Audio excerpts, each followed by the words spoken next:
উভচর যুদ্ধ জাহাজে করে ২৫০০ মার্কিন সেনা মধ্যপ্রাচ্যের উদ্দেশ্যে রওনা দিয়েছে। আজকের ব্রেকিং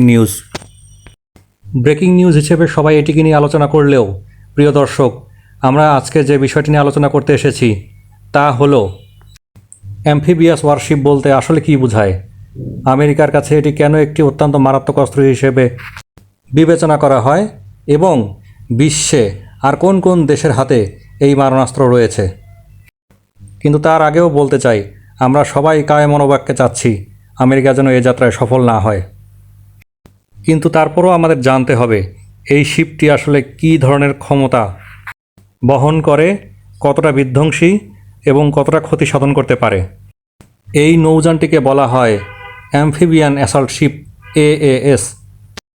এটি এমন একটি অ্যাম্ফিবিয়াস ওয়ারফেয়ার শিপ যাকে ডিজাইন করা হয়েছে এমনভাবে যে সমুদ্র পথে শত্রু এলাকার অভ্যন্তরে ঢুকতে পারে নিঃশব্দে।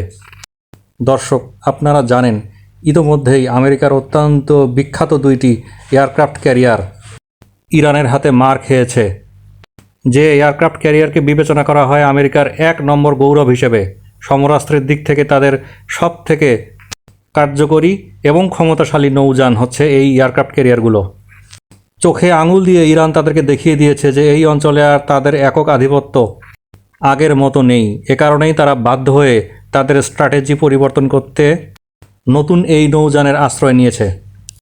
তাদের ধারণা, ইরানের মিসাইল অথবা ড্রোন আকাশে যতটা সক্ষম, পানির নিচে হয়তোবা ততটা সফল তারা হতে পারবে না। অ্যাম্ফিবিয়াস অ্যাসল্ট শিপ হচ্ছে একটি ক্যাপিটাল শিপ। এটি যুদ্ধক্ষেত্রে একটি সেন্ট্রাল হাব হিসেবে কাজ করে এবং একটি এক্সপেডিশনারি স্ট্রাইক গ্রুপ হিসেবে লিড করে।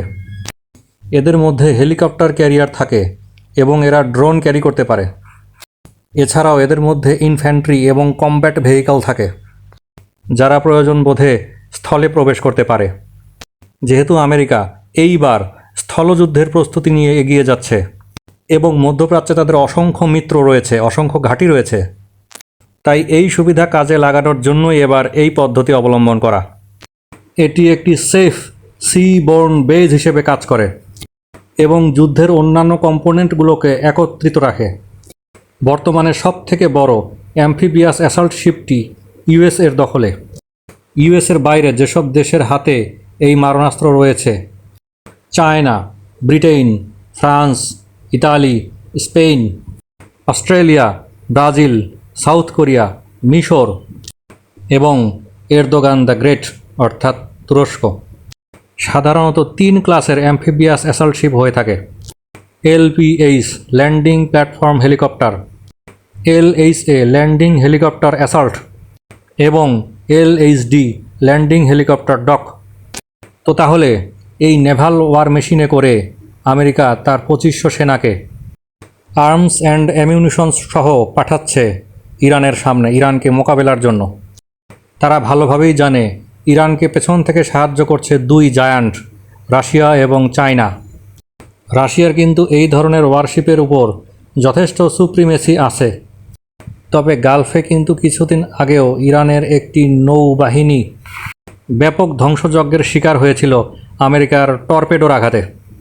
যাই হোক প্রিয় দর্শক, ইরানের সাথে আমাদের সম্পর্ক সবসময়ই ভালো এবং আমরা চাই এই যুদ্ধ যেন কখনোই দীর্ঘমেয়াদী না হয়। কারণ রাজায় রাজায় যুদ্ধ হয়, উলুখাগড়ার প্রাণ যায়। বাংলাদেশ হচ্ছে সেই উলুখাগড়া। ইরান অভয় দিয়েছে আমাদের যে আমাদের অয়েল ট্যাঙ্কারগুলো তারা আক্রমণ করবে না। কিন্তু দর্শক, আমাদের ভয় কিন্তু ইরান নিয়ে নয়, ইসরায়েলকে নিয়ে।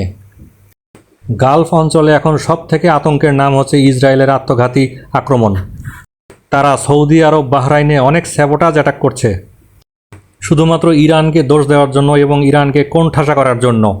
বিশ্ব মিডিয়া সব কিছুই বুঝতে পারছে। তাই আমাদের তেলবাহী কার্গো ভেসেলগুলো বাংলাদেশে নিয়ে আসার ক্ষেত্রে অত্যন্ত সাবধানতা অবলম্বন করতে হবে। আর শেষে আপনাদের জন্য একটি ধাঁধা রেখে যাচ্ছি প্রিয় দর্শক, বাংলাদেশ কবে এমন একটি অত্যাধুনিক উভচর যুদ্ধজাহাজ বানাতে সক্ষম হবে? না, হাসবেন না, হাসার কিছু নেই। বাংলাদেশের সক্ষমতা কিন্তু এতটা কম নয়। জাহাজ তো বটেই, যুদ্ধজাহাজ বানানোর মতো ক্ষমতা বাংলাদেশের কিন্তু আছে, তবে সেটা মাঝারি মানের, খুব বড় মানের নয়। আমরা তো আর এয়ারক্রাফট ক্যারিয়ার বানাতে অভ্যস্ত নই। জাহাজ নির্মাণ শিল্প নিয়ে আমরা এর আগে একাধিক পর্ব দিয়েছি, তাই এই বিষয়টা নিয়ে আজকে আর নতুন করে কিছু বললাম না। তবে আমাদেরকে অবশ্যই চেষ্টা করতে হবে, কারণ এটি একটি বিশাল অর্থনীতি।